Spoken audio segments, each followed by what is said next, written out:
더마카와 함께 시선 집중의 문을 열겠습니다. 어서 오세요. 네, 안녕하세요. 더마카입니다. JJ님이 습관처럼 시선 집중 대기 중입니다. 어서 오세요. 라고 먼저 인사를 해주셨습니다. 저희를 맞아주시는 겁니까? 네, 습관처럼. 네, 고맙습니다. 네. 감사합니다. 연료통님 출석합니다. 와이프가 두 번째 코로나에 걸려서 제가 아침밥을 준비하고 있어요.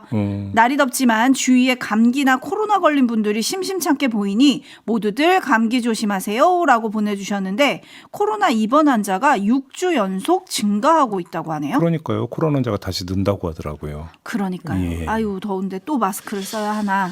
그러니까요. 걱정이지만 챙겨야죠. 네. 그리고 6886님 반백년 정치에는 관심 없던 제가 매일 아침 시선집중과 함께 출근하고 있습니다. 그동안의 무관심을 반성하는 요즘인데요. 네, 저분들은 누굴까요? 저분들도 좀 반성했으면 하는 바람으로 오늘도 파이팅 해봅니다 라고 올려주셨어요. JB타임즈를 장식하는 단골 손님들 얘기하는 거 보죠. 뭐. 그렇죠. 오늘도 또 출연 예정이거든요. 그렇죠. 네. 그리고 1523님 네. 요새는 아침마다 특검 수사 땅콩을 캐는 맛이 납니다. 오늘도 줄줄이 땅콩 계엄을 다시 보게 됩니다. 라고 올려주셨는데 아이고 땅콩은 맛있긴 하죠. 고소하죠. 그럼요. 네. 그런 의미입니까? 네. 고소하다. 혹시 이런 의미로 지금 그 댓글을 달으신 걸까요? 그런 거는 좀 이렇게 흘러가세요. 네. 흘러가세요. 이렇게 콕 찍으면 또 그렇잖아요. 아무튼 뭐 주 메뉴가 요즘에 이럴 수밖에 없는데 달려가 보겠습니다. JB타임즈 오늘 주목할 첫 번째 뉴스 어떤 걸까요? 한남동 관저 일부 공사를 담당했던 업체 스크린 골프장 등등의 공사를 담당했는데 공사비를 받지 못해서 경호처를 상대로 돈 내놓으라고 소송 건 업체 기억나십니까? 저희가 그 업체 변호인하고 인터뷰한 적이 있지 않습니까? 그렇죠. 도대체 이게 어떻게 있을 수 있는 일인가 정말로 의아했었는데 그 배경을 살필 수 있는 뉴스를 오늘 한겨레가 보도를 했더라고요. 이거부터 좀 먼저 전해드릴게요. 자, 현대건설이 등장을 하는데 현대건설이 윤석열 정부 출범 뒤에 대통령 경호처한테서 미군으로부터 반환받을 용산 대통령실 앞 부지에 지상 3, 4층, 지하 3, 4층 규모의 영빈관 공사 수주를 약속받았었다고 합니다. 오호. 이에 따라서 현대건설이 2022년 7월경에 건물 조감도까지 작성해서 경호처에 전달한 일도 있었다고 하는데 하지만 작년 4월 총선에서 여소야대 정국이 연출되면서 이 영빈관 건설 계획은 중단이 됐다고 하는데요. 그런데 문제는 현대건설이 제가 조금 전에 말씀드렸던 그 업체 관저의 스크린 골프장과 경호 초소 등을 이 다른 업체에 부탁을 하면서 현대건설의 다른 건설 현장의 일감을 주는 방식으로 공사 비용을 지급하겠다라고 제안한 사실이 있었다라고 합니다. 그러니까 이걸로 퉁치자라고 했었다라는 얘기입니다. 이 얘기는 무슨 얘기냐? 우리가 영빈관 건설 공사 들어가면 일감 많이 줄 테니까 이거 좀 해주라. 이렇게 얘기를 했었다는 이야기가 되는 거겠습니다. 네, 뭐 이렇게 봐도 불법, 저렇게 봐도 불법인 것 같아요. 그때 그 변호사 인터뷰를 다시 복기를 해보면 뭐 조감도도 넘기고 예산 얼마 드는지 그런 것까지 다 책정을 해서 경호처한테 줬는데 갑자기 니네는 빠져 이렇게 했다는 거죠. 네. 그래서 현대건설이 들어왔다 뭐 이런 얘기를 했었는데 바로 그 내막을 좀 팔 수 있는 기사가 나온 거네요. 일단 이 자체로 진실이 완전히 드러났다고 볼 수는 없고요. 하나의 단서가 포착이 됐다. 이렇게 의미 규정을 하는 게 맞을 것 같습니다. 그러면 또 뭐가 되는 겁니까? 수사를 해야 되는 겁니다. 도대체 수사거리가 뭐가 이렇게 많습니까? 그럼 이거는 어느 특검 담당입니까? 이거는 지금 특검 담당이 일단은 좀 일반 수사기관에서 수사를 먼저 해야 되는 게 아닌가 싶은데 자 이번에는 특검으로 넘어가겠습니다. 네. 김건희 씨 오빠 장모 집에서 이완 화백의 그림이 발견이 됐었죠. 다 아는 사실입니다. 네. 자, 이 그림이 어떻게 거기까지 갔는지 경위가 궁금했는데 어제 이런 보도가 있었습니다. 지난달 16일 김건희 씨 오빠 집에서 김건희 씨 인척이 이 그림을 갖고 나와서 옮기는 CCTV 영상이 나왔다고 합니다. 근데 자, 이 그림을 옮긴 날이 언제냐? 김건희 특검이 양평 고속도로 의혹과 관련해서 김건희 씨 일가에 대한 압수수색을 한 지 이틀 뒤라고 합니다. 자, 추가 압수수색을 대비해서 옮긴 것으로 해석하는 게 상식일 텐데 근데 오히려 비상식적인 점이 눈에 들어옵니다. 이렇게 돼버리면. 어떤 얘기일까요? 자, 저 사실을 거꾸로 읽으면 압수수색이 들어오기 전까지 김건희 씨 오빠 집에서 문제의 물건을 버젓이 보관하고 있었다는 얘기가 되는 거 아니겠습니까? 그렇죠? 아울러 부피가 큰 그림을 옮김으로써 흔적도 남겼다라는 얘기가 되는 것이겠고요. 자, 그러면 도대체 왜 그랬을까? 설마 압수수색이 들어오랴라고 생각했던 걸까? 정말 이렇게 생각했다면 이 자체가 비상식이라는 겁니다. 그죠? 그래서 다시 되돌아봐야 하는 게 있는데요. 자, 김 씨 그 오빠 장모 집에서 문제의 반클리프 목걸이 모조품이 나왔을 때 이때 나왔던 분석들이 뭐였습니까? 수사에 혼선을 주기 위해서 일부러 모조품을 노출시킨 것 아니냐라는 분석이 나왔었습니다. 자, 이렇게 보면 부피가 큰 그림을 옮기는 장면을 노출시킨 것으로 해석할 수 있죠. 자, 요거 따라오면 반클리프 목걸이 모조품도 나올 거야. 이것도 압수해 가. 이렇게 유인한 것으로도 이해할 수가 있다라는 겁니다. 그림을 그리면, 추리를 하면. 여기까지만 놓고 보면 이런 해석도 나올 수 있는데 근데 이러면 문제 하나가 풀리지를 않습니다.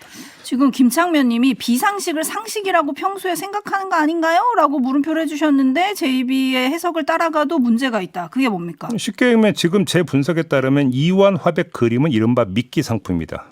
반클리프 목걸이 모조품까지 그 특검 수사팀이 오게 만드는 중간 다리로서의 미끼 상품입니다. 이렇게 해석이 되는 건데 근데 이렇게 되려면 이완 화백 그림은 깨끗한 것이어야 됩니다. 깨끗한 것. 다시 말해서 뭐 뇌물이니 청탁이니 뭐 하는 범죄와 연관된 소지가 전혀 없는 깨끗한 그림 내지 위조품 아무 가치가 없는 이런 것이어야만 이완 화백 그림이 노출이 되는 것을 감수할 수 있는 겁니다. 그렇죠? 근데 진품이잖아요. 근데 지금은 특검팀의 어떤 그 감정 결과로는 진품이라는 거잖아요. 수천만 원대. 네. 그럼 이건 어디서 나왔느냐는 얘기가 또 바로 따라붙는 것 아니겠습니까? 그러니까 뭐냐? 이렇게 되면 미스테리가 성립이 돼버린다는 겁니다. 그러면 이 미스테리를 누가 풀어야 되느냐? 특검이 풀어야 되는 것이죠. 그렇지 않겠습니까? 여기까지. 로라님이 더 큰 게 있다는 겁니까? 이러다가 진짜 추리 작가 될 것 같습니다. 네, 어쨌든 김건희 씨 오빠 김진우 씨는 장모 집에서 발견된 현금만 내 거다. 나머지는 모른다. 이렇게 지금 얘기를 했고요. 김건희 씨는 특검 조사에서 해당 그림은 모조품이 많아서 나라면 사지 않았을 거다. 특검 측에 모조품인지 확인해봐라. 이렇게 또 응수를 했었다고 해요. 뭐 그 보도 다 나왔었는데 진품이라는 거잖아요. 진품. 그러니까요. 그러면 이게 그러니까 김건희 씨 것도 아니고 오빠 것도 아니라는 거잖아요. 누구 거예요? 그러면 지금 주인이 없는 거잖아요. 그럼 굳이 왜 옮겨요? 그러면 경매에 붙여갖고 저기 나온 거 국고로 귀속시키면 되겠네요. 그러면 그죠? 참, 특검이 밝혀주길 기대하면서 또 다른 특검 뉴스는요? 내란 특검으로 가겠습니다. 내란 특검이 어제 구속된 이상민 전 행안부 장관을 불러서 조사를 했는데 12월 3일 그날 밤에 통화 내역을 캤다고 합니다. 자, 좀 정리해서 말씀을 드리면 이상민 전 장관은 국회에서 비상계엄 해제 요구안이 가결된 직후인 4일 새벽 1시 7분부터 세 차례에 걸쳐서 6분 동안 한덕수 전 총리와 통화를 했다고 합니다. 한덕수 전 총리와 통화한 직후엔 박현수 전 행안부 경찰국장과 통화를 했다고 하는데 이상민 전 장관이 3일 밤 11시 37분경에 허석권 소방청장에게 전화를 걸어서 언론사 단전단수를 지시를 했는데 그로부터 8분 후인 11시 45분에 박현수 전 국장이 소방청 관계자에게 전화를 받고 4일 새벽 1시 13분경에 조지호 전 경찰청장에게 전화를 걸어서 3분 가까이 통화한 다음에 1시 16분경에 이상민 전 장관에게 전화를 걸어서 2분가량 통화를 했다는 거죠. 어허. 자, 그날 밤 엄청 부산하게 움직이고 있었다라는 건데 박현수 전 국장을 중심으로 놓으면 소방청, 경찰청, 이상민 이렇게 긴밀하게 통화를 한 것으로 결국 언론사 단전단수 관련으로 추정할 수밖에 없다. 이런 말씀을 좀 드려야 될 것 같고요. 다르게 살펴야 하는 건 이상민 전 장관과 한덕수 전 총리의 통화 내용입니다. 이들은 계엄국무회의 직후 둘이 남아서 문건을 들여다보면서 논의한 사실이 영상으로 확인된 바 있습니다. 그것 관련인지를 확인을 해야 된다는 거예요. 도대체 통화에서 뭔 얘기를 나누는지. 근데 이건 조만간 확인될 것 같습니다. 바로 오늘 내란 특검이 한덕수 전 총리를 불러서 조사를 할 예정입니다. 이르면 내일 한덕수 전 총리에 대한 구속영장을 청구할 수도 있다라는 지금 전망도 나오고 있습니다. 그 진실에 한 발 더 다가가는 조사가 오늘 이루어질 수도 있다, 이런 이야기가 되겠습니다. 네, 어떤 얘기가 나올지 시선 집중하겠고요. 레드헤어님이 전화통에 불났다. 그것의 실사판이 그날의 밤이었네요. 라고 꼬집어 주셨습니다. 네. JB타임즈 다음 주목할 뉴스는요. 오디오로 먼저 만나보시죠. 지난 2023년 7월 21일 김건희 씨 어머니 최은순 씨의 잔고증명서 위조 혐의 항소심 재판 선고. 결과는 징역 1년, 법정 구속이었습니다. 선고 약 1시간 뒤 김건희 씨는 어머니의 변호인에게 전화를 걸었습니다. 이 통화가 끝날 무렵 윤 전 대통령은 당시 대통령실 법률비서관이었던 주진우 의원과 통화를 합니다. 이후 윤 전 대통령은 직접 김건희 씨의 오빠 김진우 씨에게 전화를 겁니다. 윤 전 대통령은 이날 하루 김진우 씨와 모두 6차례 27분 넘게 통화를 했는데 사이사이에 꼭 이 두 비서관에게 전화를 걸었습니다. 김건희 씨 역시 이날 저녁 먼저 전화를 걸어 주진우 전 비서관과는 2분 가까이, 이시원 전 비서관과는 4분 넘게 통화했습니다. 네, 전화통에 불난 집이 또 하나 있었습니다. 김건희 씨의 어머니 최은수 씨 판결이 나오고 윤석열 전 대통령 부부가 아주 바삐 움직였는데 네. 이게 의미하는 바가 뭘까요? 윤석열 전 대통령이 차남과 통화하는 거는 뭐 있을 수 있는 일이라고 생각합니다. 장모가 법정 구속됐으니까 뭐 걱정하는 차원이라고 아주 좋게 일단 그렇게 해석을 합시다. 그런데 문제는 차남과의 통화 사이사이에 법률비서관, 공직기강 비서관과 통화를 했다는 겁니다.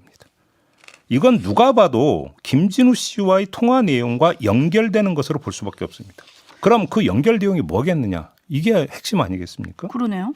구속된 장모를 풀어주는 건 어려운 일이었을 테니까 결국 뭔가 편의를 봐주기 위한 통화라고 보는 게 상식일 것이다, 이 말씀을 드리겠고요.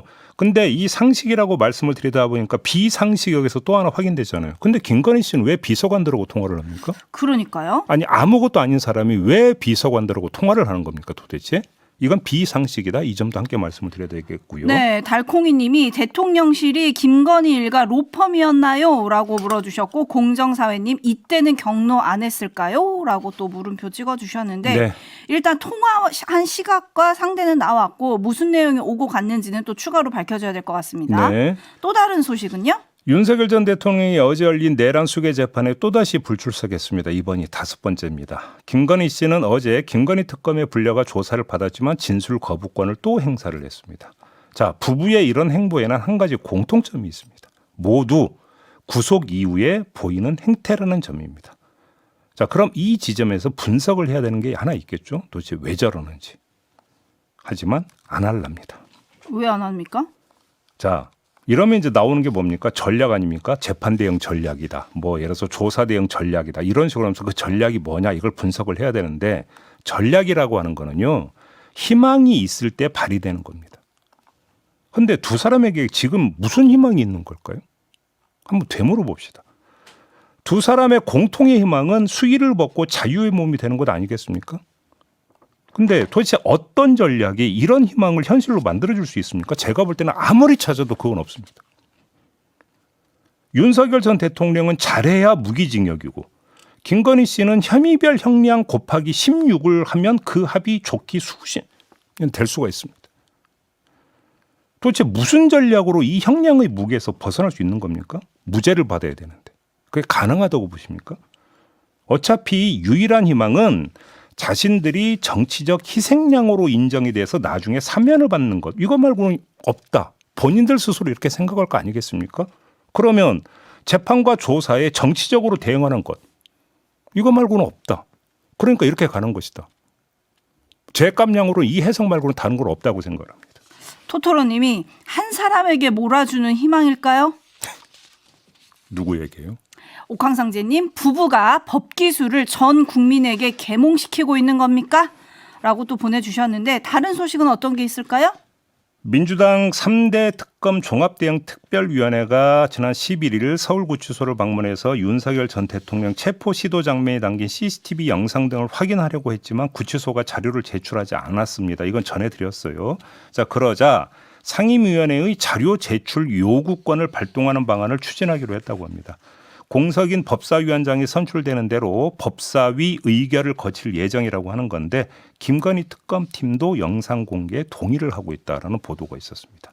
자, 이 내용은 여기서 분석할 게 아니고요. 잠시 후 이 특위 위원장을 맡고 있는 전현희 더불어민주당 최고위원에게 물어보도록 하고요. 다음 소식으로 넘어가겠습니다. 네, 어떤 거죠? 윤석열 정부가 체코에 원전을 수출하려고 했던 건 다 알려진 사실 아니겠습니까? 이때 미국의 웨스팅하우스가 딴지를 걸었었습니다.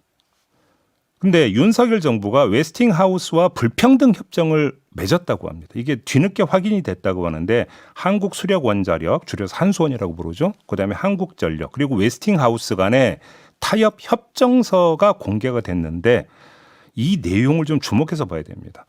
한수원이 한국형 원전을 수출할 때 원전 한 기당 6억 5천만 달러, 우리 돈으로 약 9천억 원어치의 물품 및 용역 구매 계약을 웨스팅하우스에 제공을 해야 하고, 오호. 둘째 1억 7,500만 달러, 약 2,400억 원의 기술 사용료를 웨스팅하우스에 납부를 해야 하고, 셋째 체코와 사우디의 한국형 원전의 연료는 100%, 나머지 원전의 연료는 50%를 웨스팅하우스가 제공하도록 하고, 네 번째 모든 차세대 원전을 독자 수출하려면 웨스팅하우스의 기술 자립 검증을 통과해야 되고, 이런 내용이라고 합니다. 게다가 이 협정이 유효기간이 몇 년이나 50년이라고 합니다. 네, 지금 여러 촌철님들이 이거 완전 호구 아닙니까? 이거를 수출이라고 불러도 되는 겁니까? 우리가 수출하는데 왜 그 사람들한테 이렇게 돈을 많이 줘야 되나요? 막 궁금증이 터지고 계신데요. 더 구체적으로 들어가 볼까요? 6억 5천만 달러의 물품 및 용역 구매 내역에는 원자력 제어 계측 시스템, 핵 증기 공급 개통 등등 핵심 기자재와 시스템이 대거 포함이 됐다고 합니다. 이러면 우리 국내 업체는 어떻게 되는 겁니까? 손가락 빨아야 되는 겁니다. 네. 그다음에 1억 7,500만 달러의 기술 사용료 납부 조항도 문제인 게 과거에는 어떻게 되어 있었느냐. 기술 사용의 대가로 10년 동안 약 3천만 달러만 지불하면 되는 것이었는데 이번에 협정서를 새로 쓰면 이렇게 바꿔버렸다는 겁니다. 한 기 수출할 때마다 지불하는 금액이 얼마라는 거예요? 1억 7,500만 달러라는 겁니다. 근데 이것도 1억 7,500만 달러는 2025년도 기준으로 책정한 금액이고 향후 물가 상승률에 따라서 자동 인상한다. 또 이렇게 되어 있다고 합니다. 한마디로 이야기하면 뭡니까? 웨스팅하우스는 땅 짓고 헤엄치게 됐다. 이런 이야기가 되는 겁니다. 한국형 원전의 원천 기술을 가지고 있다는 이유 하나만으로. 자, 바로 이것 때문에 웨스팅하우스의 지분 49%를 보유한 기업이 어디냐면 캐나다의 기업 카메코라고 하는데요. 이 카메코의 주가가 올 들어서 50% 가까이 상승을 했다고 합니다. 자, 윤석열 정부가 무슨 일을 했느냐? 24조 원짜리 원전 하나 수출하려고 황금알을 낳는 거위를 갖다가 바쳤다. 이런 얘기가 되겠습니다. 네, 린주님이 이럴 때 숨 쉬라고 콧구멍이 2개인가 봅니다. 라고 해주셨고, CK청님은 1호 영업사원 큰 사고 쳤네요. 라고 꼬집어 주셨습니다. 아니, 이렇게 한숨 한번 쉬어야 될 것 같은데요. 이렇게 협정서에 도장 꽝 찍어버렸으면 이거 되돌릴 수는 있는 겁니까? 어려울 텐데요. 아니 뭐 기사를 보니까 50년 계약이라는 건 뭐 상황 변화에 따라 조정할 수 있다 이렇게 익명의 원전 관계자가 말을 했던데 이거는 그냥 희망회로 돌리는 거 아닙니까? 사실. 아니 그렇게 조정합시다 하면 웨스팅하우스가 예 그렇게 합시다라고 합니까? 그러면 그러니까요. 우리 법대로 합시다 이렇게 나오겠지. 그러니까요. 예? 그럴 리가요. 제이비타임즈 다음 뉴스 짧게 전해주실까요? 시간이 될지 모르겠는데 한번 가보겠습니다. 행정안전부가 지난달 국회를 통과한 5개 광고물법 개정안이 국무회의 의결을 거쳐 공포됨에 따라서 자동경고 발신 시스템을 본격 가동하기로 했다고 합니다. 이게 뭐냐? 길거리에 가다 보면 전단 많잖아요. 대부업체나 유흥업소의 불법 전단. 여기 보면 전화번호가 대문짝만하게 찍혀 있지 않습니까? 이게 딱 불법 5개 광고물로 딱 규정이 되는 순간에 계속 이 전화번호로 전화를 거는 거라고 합니다. 계속. 그래서 아예 이 전화가 불통이 되게, 먹통이 되게 만드는 시스템을 가동을 한다라는 건데요. 제주도 같은 경우도 이미 했었다고 합니다. 그런데 이번에 뭐를 한 거냐? 이것에 법적 근거를 마련을 해서 다른 지자체도 얼마든지 할 수 있게 만든다. 이렇게 되는 건데 그 국민의 한 사람으로서 뭔가 바람이 있는데요. 이게 전단 번호 말고 스팸 전화, 스팸 문자에도 좀 어떻게 좀 해주면 안 되나요, 이게? 아무리 수신 차단해도 다른 번호로 계속 오지 않습니까? 그죠. 요즘에 핸드폰 번호로 오죠. 이것도 좀 어떻게 원천적으로 막을 수 있는 방법 좀 강구해 주십사라는 부탁을 드리면서 마무리하겠습니다. 일단은 스팸 신고 누르세요. 네, 더 맞고 수고하셨어요. 고맙습니다.